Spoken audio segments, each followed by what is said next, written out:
The warning lights flashed red across the control room of Kepler Research Station. Dr. Veltar Quinox pressed his webbed hands against the main console, his translucent skin turning pale blue with worry. The numbers on his screen kept getting worse. Life support was failing. "Commander Quinox," called Dr. Myrtal from across the room. Her voice carried the musical tone that all Zephyrians used when they were scared. "The oxygen recyclers are down to 30%. The backup systems won't start." Quinox closed his large, dark eyes for a moment. He had 12 scientists under his command on this research station. They were studying the gas giant below them, trying to understand its strange atmosphere. It was supposed to be safe work, easy work. Zephyrians were not built for danger. The solar storm had hit them 3 hours ago. Their homeworld never had storms like this. The radiation was cooking their shields. Their computer systems were dying one by one. The station was slowly falling toward the gas giant below. "Sir, I've managed to get the emergency beacon working," said Dr. Kethnal from the communication station. His young voice shook as he spoke. "But the main transmitter is damaged. I can only send on the basic emergency channels." "Do it," Quinox said. "Send the signal. Someone will hear us." Kethnal's hands moved over the controls. The beacon began sending its simple message into space. "Help us. Location. Life support failing." The signal went out on frequencies that many different species used for emergencies. It was not the secure Zephyrian government channel they wanted to use, but it was all they had. Hours passed. The station grew colder. The air became thin. 3 of the younger scientists had already fainted from the bad air. Dr. Myrtal was taking care of them in the medical bay, but even she looked sick. Quinox stared out the main window at the orange and red clouds of the gas giant below. His people were going to die here. They were scientists, not survivors. Zephyrians came from a peaceful water world where the biggest danger was a storm that lasted a few hours. This was beyond anything they could handle. "Commander," Kethnal called out. His voice was weak now. "I'm getting something, a response to our beacon." Quinox moved quickly to the communication station. "Who is it? Are they Zephyrian ships?" "No, sir. The signal is strange. They're speaking in basic Galactic, but the accent is wrong. They say they are from something called the UNS Dakota." "UNS? What does that mean?" Kethnal worked at his controls. "I think it means United Nations ship, but I don't know what the United Nations is." The message came through the speakers. The voice was deep and rough, unlike any Zephyrian voice. "Kepler Station, this is Captain Jake Morrison of the UNS Dakota. We received your distress call. We are 3 days out from your position. Hold on. Help is coming." Quinox felt confused. 3 days? How can they get here in 3 days? We're in the Outer Rim. The nearest Zephyrian base is 2 weeks away. "Maybe they were already close," said Dr. Myrtal. She had come from the medical bay. Her skin was now almost white with fear and sickness. "But sir, who are these people? I've never heard of this United Nations." "I don't know," Quinox said. "But right now, they're our only hope." Over the next day, the station got worse. 2 more scientists fainted. The temperature dropped so low that ice formed on the windows. The station's orbit was getting lower. Soon they would fall into the gas giant's atmosphere, but the strange ships kept talking to them. Captain Morrison's voice came through the radio several times each day. He told them to stay calm. He asked about their life support. He wanted to know how many people were on the station. "Kepler Station, this is the Dakota," Morrison's voice said. "We need to know about your species. What kind of atmosphere do you breathe? What is your normal body temperature? My medical officer needs this information." Quinox gave them the information. He was surprised that these aliens cared about Zephyrian biology. Most species in the galaxy just use basic life support that worked for everyone. "Thank you, Kepler Station," Morrison said. "Dr. Foster is preparing medical supplies for your people. We'll have you fixed up in no time." That night, as Quinox sat alone in the dark control room, he tried to access the Galactic Information Network. The station's computers were mostly broken, but he managed to get a weak connection. He searched for information about humans and the United Nations. What he found made him more confused. There was very little information. A few old trade records, some mentions of a species from a planet called Earth. Most of the files were marked with security warnings. One partial file mentioned something about a Class 12 Deathworld, but the rest was corrupted. Deathworld, Kinox whispered to himself. He had heard that term before. It meant a planet so dangerous that only the strongest species could survive there. But what did that have to do with these helpful aliens who were coming to rescue them? On the second day, Dr. Kethnal picked up new signals. Commander, there are 3 ships coming toward us. They're moving very fast. Faster than any Zephyrian ship. Are they the same ones we've been talking to? Yes, sir. The Dakota and 2 others.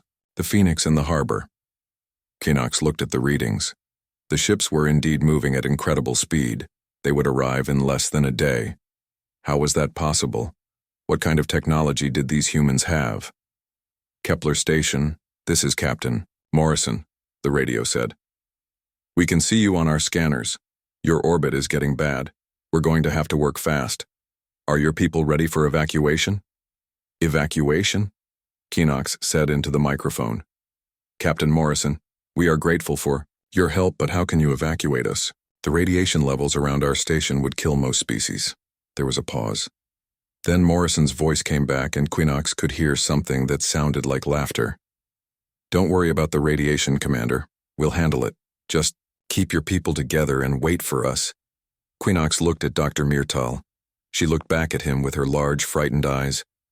What kind of people could handle radiation that would kill others? What kind of species traveled so fast through space and came to help strangers without asking for anything in return? As the 3 human ships came closer, Kinox realized that they knew almost nothing about their rescuers. All they knew was that help was coming from somewhere called Earth. And Earth, according to that partial file, was a death world. Whatever that meant, they would find out soon. Captain Jake Morrison stood on the bridge of the UNS Dakota, watching the damaged alien station on his main screen. The Kepler research station looked bad. Real bad. It was leaking atmosphere and falling toward the gas giant below. They had maybe 6 hours before it was too late to save anyone. Tony, are you getting clear communications with them? Morrison asked his communications officer. Lieutenant Commander Tony Rivera looked up from his station.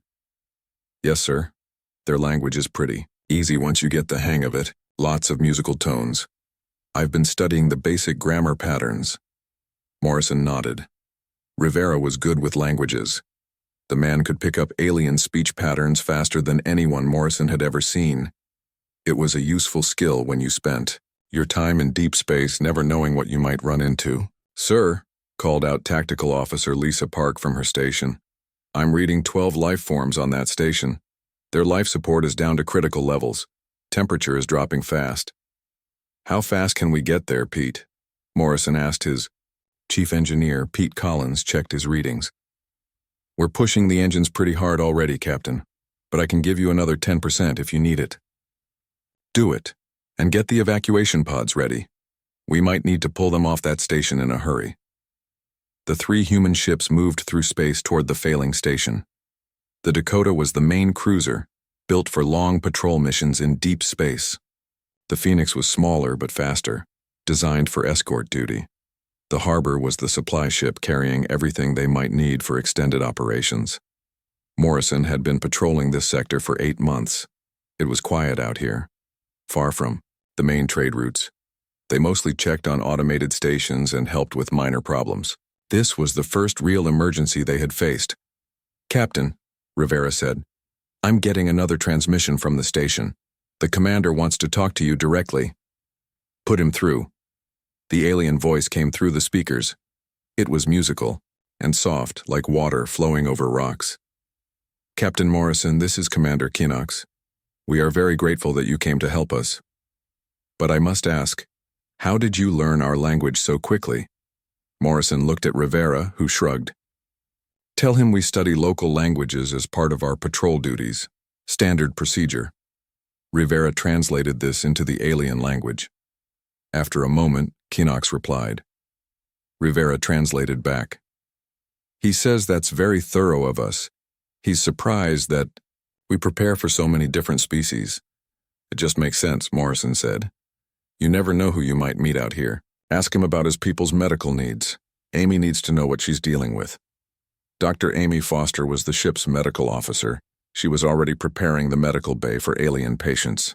Morrison had seen her work before.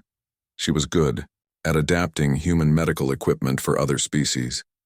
Rivera spoke with Kinnox for several minutes. Then he turned back to Morrison. Sir, he's asking about us now. He wants to know what species we are and where we come from.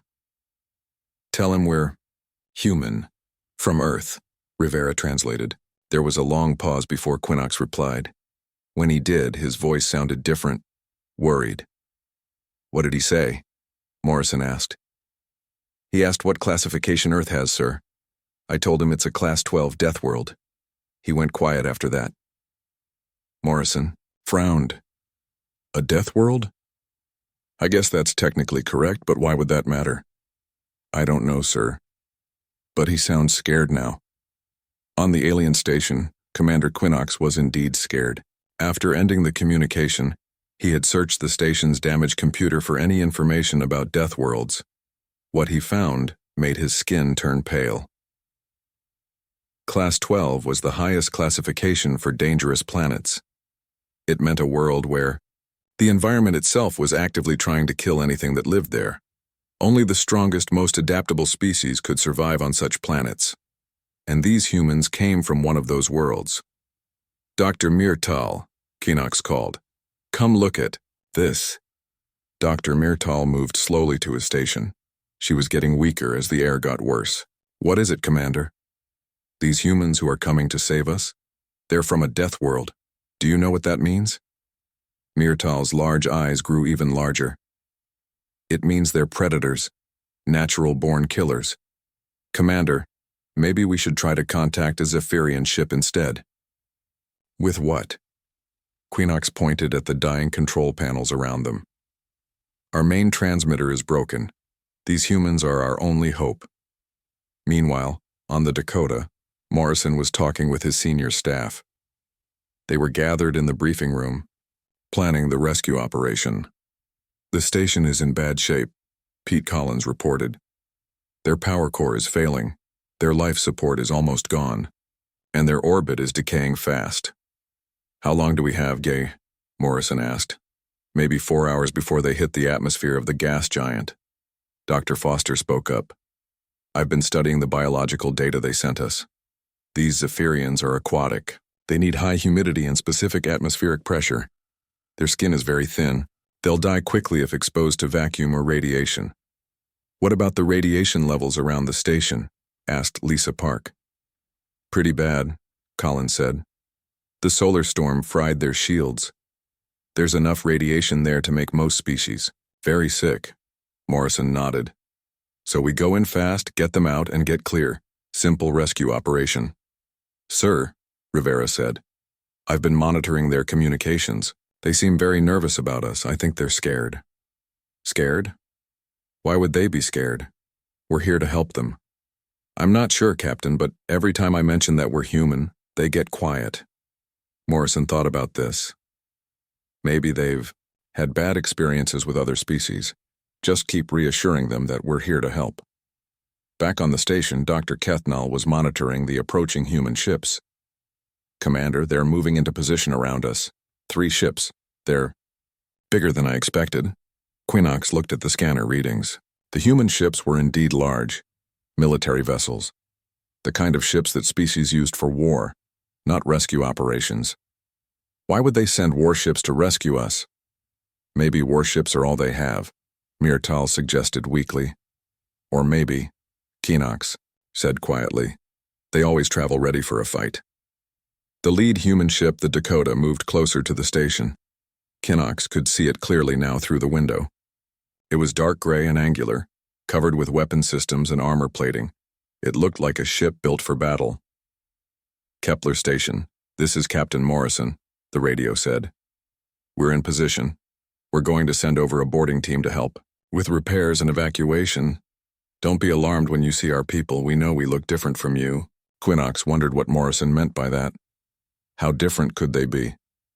Captain Morrison, Queenox said into the microphone. We are ready for your help, but please be careful. The radiation levels are very dangerous. Morrison's voice came back, and Queenox was sure he heard the human laughing. Don't worry about us, Commander, we'll be fine, humans are pretty tough. Queenox looked at Dr. Myrtal. They were about to meet face-to-face with creatures from a death world, predators who traveled in warships and laughed at radiation that would kill most beings in the galaxy. They needed these humans to survive. But Queenox was starting to wonder if being rescued by them was going to be more terrifying than dying on the station. Commander Elena Hayes checked her suit one more time before stepping into the airlock. The radiation scanner on her belt was clicking fast, telling her that the space around the alien station was full of deadly energy. She ignored it. Her suit was built to handle much worse than this. Boarding team, sound off, she said into her helmet radio. Collins here, engineering gear ready. Wright reporting, security team standing by. Foster ready with medical supplies. Hayes nodded. Remember, these aliens are fragile. Move slow and easy. Don't scare them. The airlock opened, and Hayes pushed herself toward the damaged station. Behind her, 5 other humans followed through. The deadly radiation field. Their suits were bulky and dark, designed for the worst environment space could offer. Inside the station, Commander Queenox watched the humans approach through the window. They moved through the radiation like it was nothing. No hurry, no fear.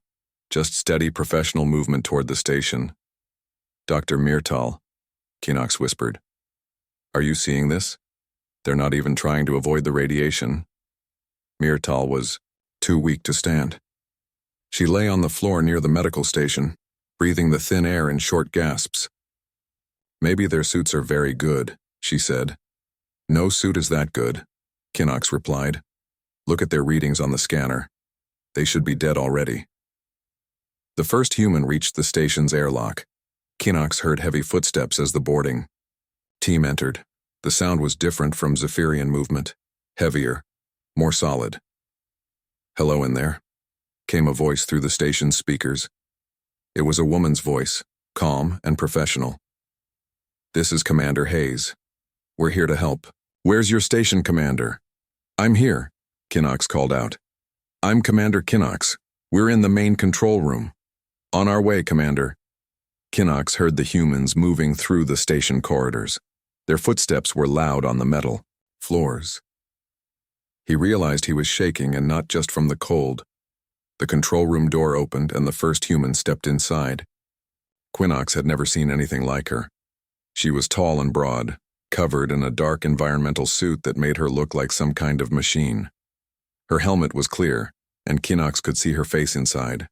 She had small eyes and pale skin. When she smiled, he could see her teeth. They looked sharp. Commander Queenox, Hayes said. I'm Elena Hayes. Don't worry, we're going to get you out of here. 2 more humans entered the room. One was carrying a large box of equipment. The other had medical gear. They moved with purpose, like they had done this many times before.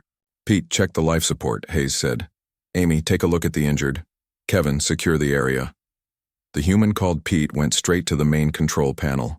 He opened his equipment box and pulled out tools that Queenox had never seen before. Life support is shot, Pete said, but I can jury-rig something to buy us more time. How long? Hayes asked. Give me 20 minutes. I can get their air recyclers working again. Queenox stared. 20 minutes? Our engineers said it would take days to fix that system. Pete looked up from his work. Well, I'm not fixing it properly. I'm just making it work long enough to get you all out of here. Dr. Amy Foster approached Dr. Myrtal with her medical equipment. Hello there, she said gently. I'm Dr. Foster. Let me take a look at you. Myrtal tried to move away. Please, I don't want to be hurt. Foster stopped and held up her hands. I'm not going to hurt you. I'm a doctor. I help people feel better. She knelt down next to Myrtal and opened her medical kit. Inside were instruments and medicines that looked far more advanced than anything on the station. This might feel strange, Foster said, but it won't hurt. She held a small device over Myrtal's chest. It hummed softly and displayed information on a tiny screen. Oxygen deprivation and mild radiation sickness, Foster said. Nothing I can't fix. She pulled out a small injector and gave Myrtal a shot. Within seconds, Myrtal's breathing became easier. Her skin started to return to its normal color. How? Myrtal whispered. Human medicine, Foster said with a smile. We're good at fixing things that are broken. Across the room, Pete was working on the life support system. He had connected several devices from his kit to the station's controls. Sparks flew as he rewired connections. He worked in the radiation and failing atmosphere like it was a normal day at the office. Commander Hayes, Pete called out. I've got the air recyclers online. Temperature controls are working again. That should buy us a few hours. Good work, Hayes replied. How many aliens do we need to evacuate? Quinox found his voice. 12 of us total. But Commander Hayes, how are you doing this? The radiation levels should have killed you by now. Hayes looked at her radiation detector. It was still clicking rapidly. Oh, this? It's not that bad. We've worked in worse conditions. Worse? This would kill most species in minutes. Maybe, Hayes said. But humans are pretty tough. We come from a rough neighborhood. Sergeant Kevin Wright appeared in the doorway. Commander, I've checked the other sections. Everyone is alive, but 3 more are in bad shape. Dr. Foster should take a look at them. On it, Foster said. She gathered her medical gear and followed Wright out of the room. Quinox watched her go. Commander Hayes, your doctor carries enough medical equipment to supply a small hospital. Why do you have so much? Standard loadout, Hayes said. Never know what you're going to run into out here. Amy always prepares for the worst. The worst? Combat. Injuries, radiation poisoning, vacuum exposure, alien diseases, chemical burns, you know, the usual stuff. Quinox felt his legs go weak. The usual stuff? Hayes didn't seem to notice his shock. She was checking her instruments and talking to her team over the radio. Dakota, this is Hayes. We've stabilized the station temporarily, beginning full evacuation in 30 minutes. Captain Morrison's voice came back through the radio. Copy that, Elena. How are our new friends doing? They're in rough shape, but they'll live. These aliens aren't built for this kind of emergency. No kidding. Most species aren't. Bring them over to the Dakota. Amy can take better care of them. In our medical bay. Quinox listened to this conversation with growing amazement. The humans talked about radiation poisoning and vacuum exposure like they were common problems. They carried medical equipment for every possible disaster. They worked in conditions that would kill other species without even seeming worried. Dr. Foster returned with 2 more weak Zephyrians. She had given them the same treatment she gave Myrtal, and they were already looking better. Commander Hayes, she said, I've stabilized everyone, but they need proper medical care. Our medical bay is better equipped for this kind of treatment. Agreed. Pete, how long until this station falls into the gas giant? Pete checked his readings. About 3 hours, even with the repairs. Then we evacuate now. Kevin, start moving the aliens to the shuttle bay. Wright nodded and began helping the Zephyrians to their feet. They moved slowly, still weak from their ordeal. But they were alive, and getting stronger. Quinox looked around at the humans working to save his people. They moved with calm efficiency, through conditions that terrified him. They treated deadly radiation like a minor inconvenience.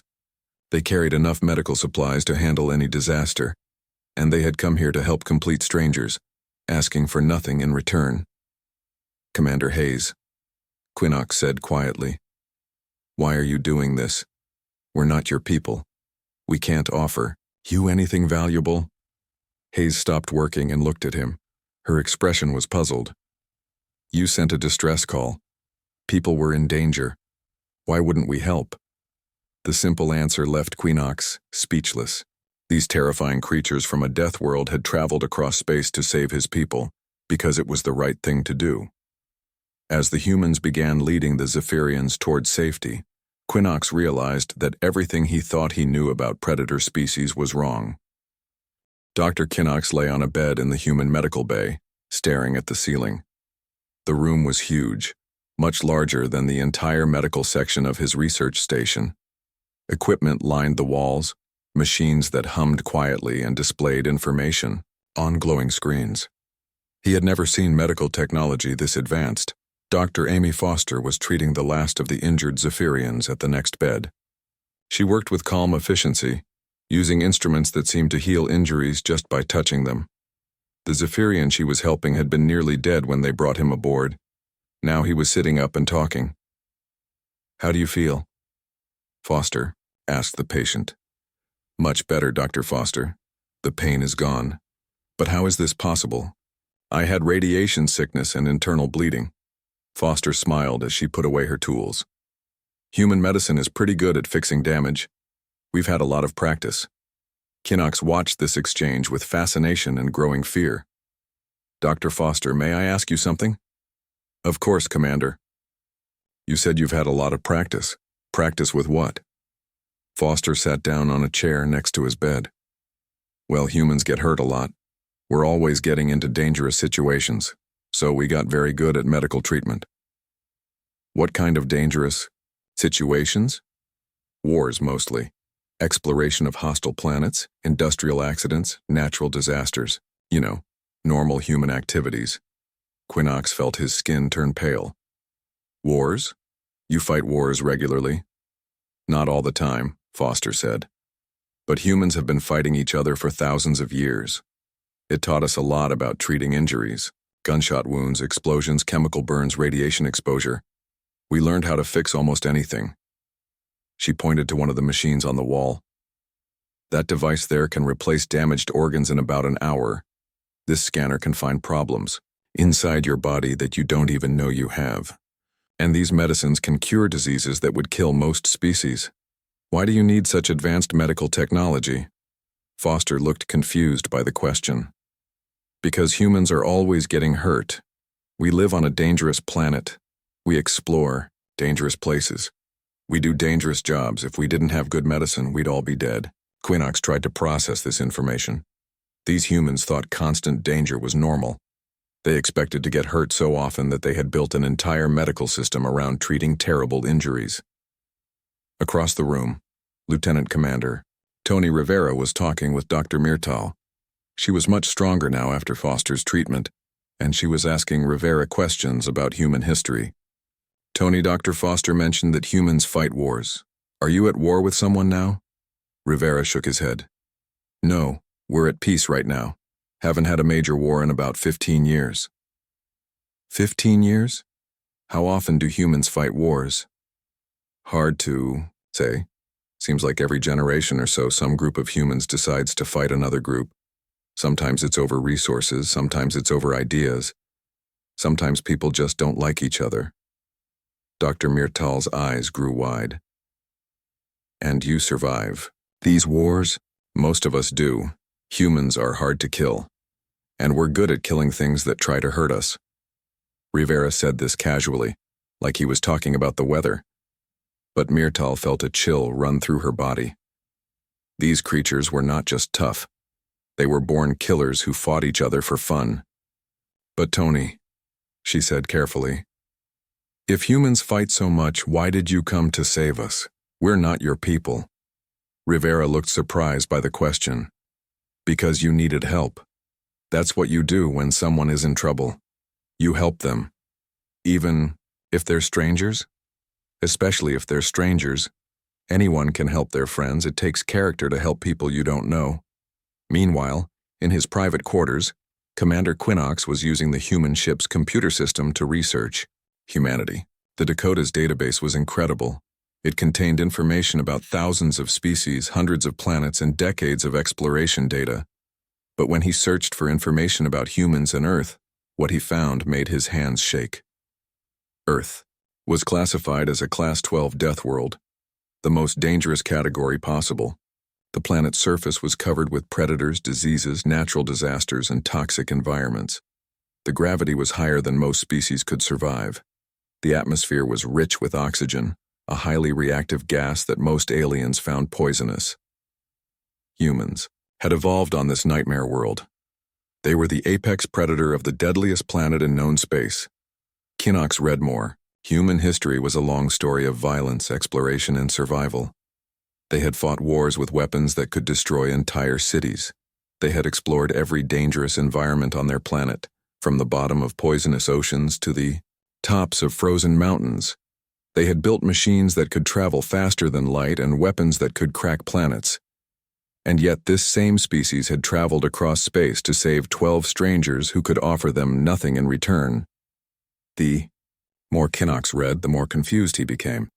According to the database, humans were the most dangerous predator species in the galaxy.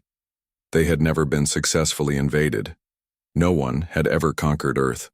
Human military technology was so advanced that most species were afraid to fight them.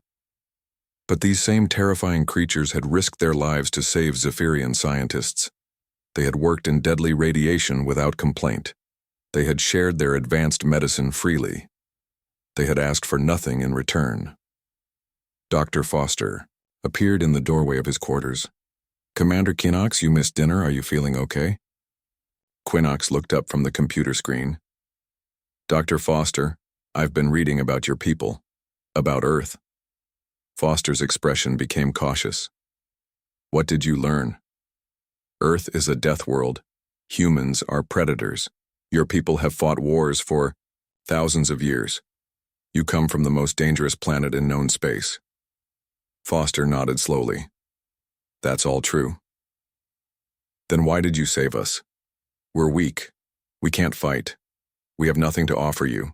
Why would apex predators risk themselves for prey species like us?" Foster sat down across from him.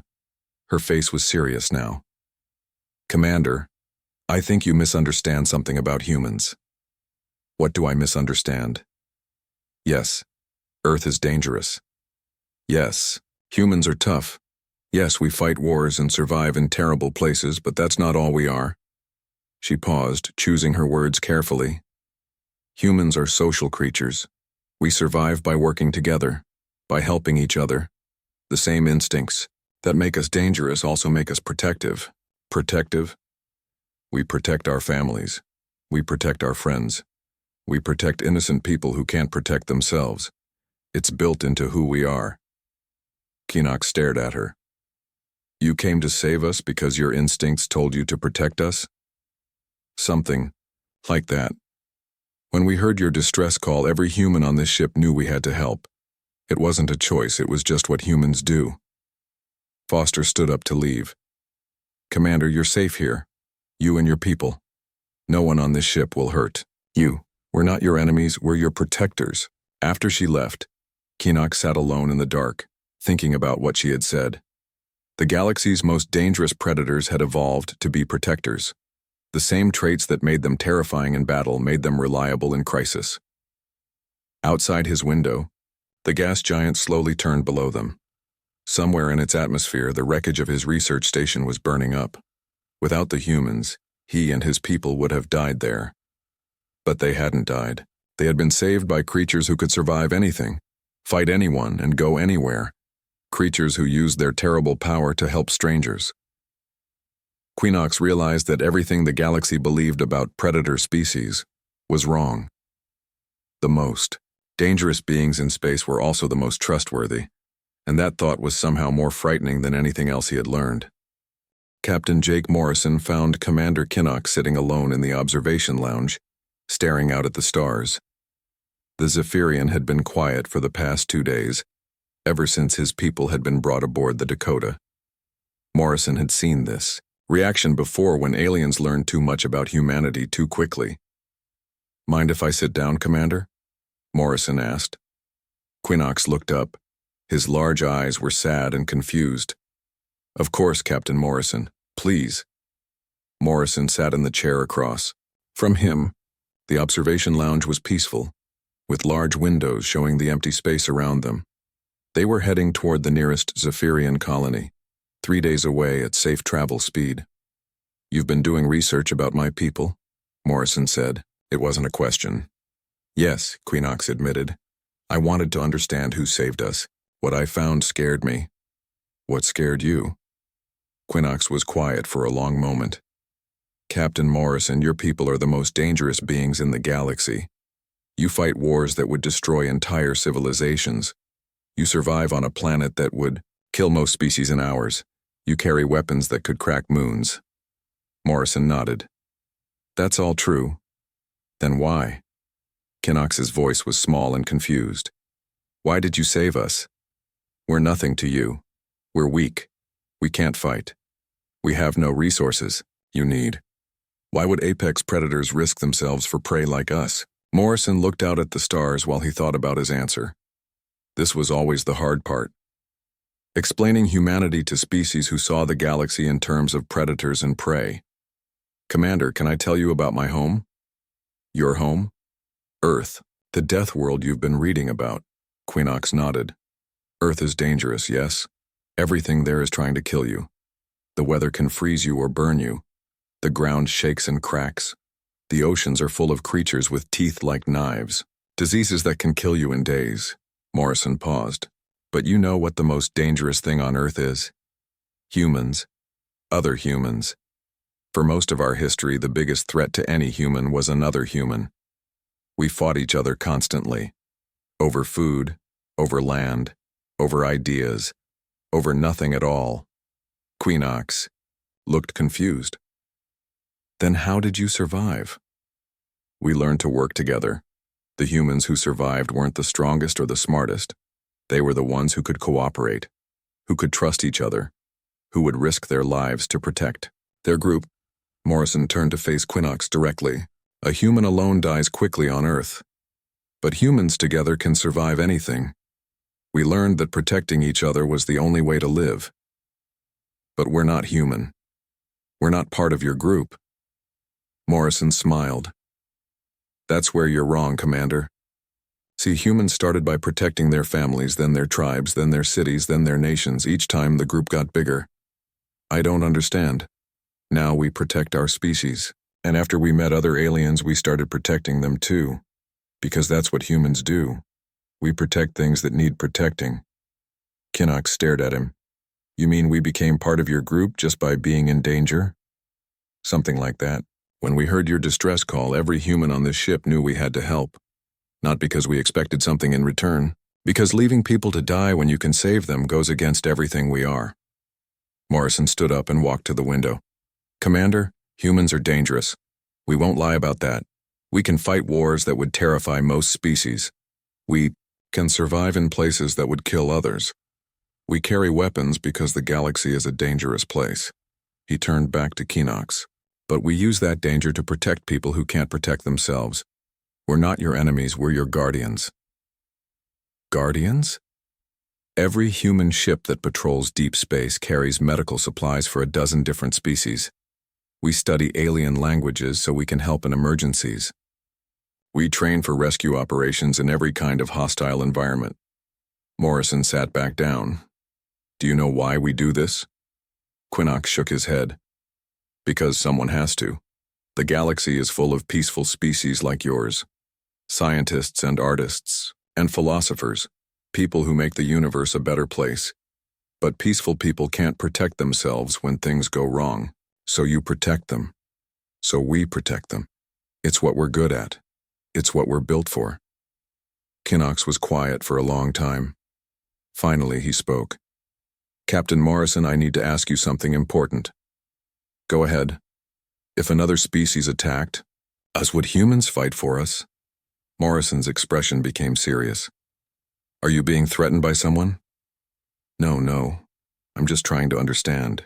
If peaceful species like mine were in danger from aggressive ones, would humans help? Commander, there's something you should know about human policy in this sector. What? Any unprovoked attack on a peaceful species is considered an act of war against humanity. We don't tolerate bullies. Quinox felt a chill run through him. You would go to war to protect strangers? We've done it before, 3 times in the last century. Each time the aggressors learned that humans take protection very seriously. What happened to them? Morrison's smile was not friendly. They stopped being a problem. The 2 commanders sat in silence for several minutes. Finally, Kinnox spoke again. Captain Morrison, I think I understand now. Humans are dangerous because you have to be. Someone needs to be strong enough to protect the weak. That's right. And you chose to be that someone. We didn't choose it, Commander. Evolution chose it for us. We're built to protect our group. The group just keeps getting bigger. Dr. Foster's voice came over the ship's communication system. Captain Morrison to Medical Bay. We're ready for the final health checks. Morrison stood up. Your people are healthy enough to go home, Commander. We'll have you at the Zephyrian colony tomorrow. Captain, before you go, what happens now? What do you mean? Do we just go back to our lives, pretend this never happened? Morrison thought about this. Commander, you're going to file a report with your government about what happened here. You're going to tell them about humans. What you tell them is up to you. What should I tell them? Tell them the truth. That humans are dangerous. That we come from a death world and carry terrible weapons. That we've never lost a war. Morrison headed toward the door, then stopped. But also tell them that humans keep their promises. That we protect innocent people. That if they ever need help, they can call us. And you'll come? We'll come. No matter what. No matter where. If peaceful people are in danger and they call for help, humans will answer. After Morrison left, Kinnock sat alone with his thoughts. Tomorrow he would return to his people. He would file his report. He would tell them about the rescue. But what would he say about humans? He thought about Dr. Foster, who had healed his people with medicines that could cure anything. About Commander Hayes, who had worked in deadly radiation without fear. About Tony Rivera, who had learned their language just to help them. About Captain Morrison, who had risked his ship and crew to save strangers. Quinnox realized that humans were exactly what they appeared to be, the galaxy's most dangerous predators, and also its most reliable protectors. The same species that could destroy planets would travel across space to save a few scientists. The same people who never lost wars would risk everything to help people they had never met. As he watched the stars through the window, Quinnox began writing his report in his mind. He would tell his people the truth about humans. All of it. That they were terrifying, and that they were the best friends any peaceful species could hope to have. Tomorrow, he would go home. But he would never forget the day he learned that the galaxy's greatest monsters were also its greatest heroes.